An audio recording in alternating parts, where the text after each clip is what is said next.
চোখ রাখবো পরের খবরে। প্রাথমিকে 32,000 চাকরি বাতিল সংক্রান্ত 50টি মামলা দায়ের হয়েছে।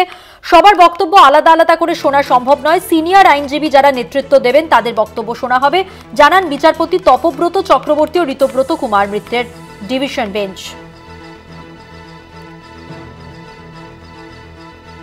আপনাদের আরো একবার জানিয়ে রাখবো, প্রাথমিকের 32,000 চাকরি বাতিল সংক্রান্ত মামলায় 50টির বেশি মামলা দায়ের হয়েছে।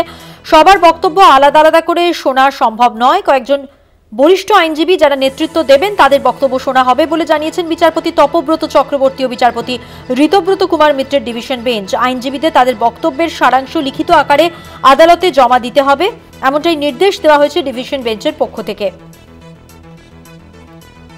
চাকরি প্রার্থীরা কি বলছেন শুনে নেব।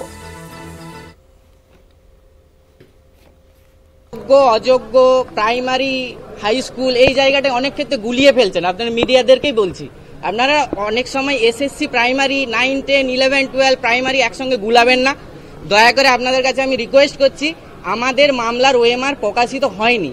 প্রাইমারির ক্ষেত্রে সিআইডি আজকে সিবিআই যে তদন্ত করেছে তাতে ওএমআর আলাদা করতে পেরেছে, কিন্তু আমাদের ক্ষেত্রে এখন অবধি কোনো এভিডেন্সই নেই। আমরা কোনো এভিডেন্সই পাইনি যেটা সিবিআই তদন্তে পেয়েছে।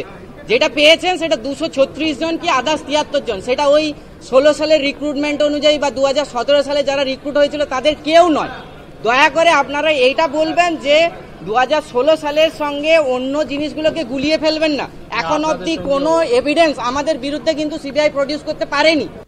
অযোগ্য প্রাইমারি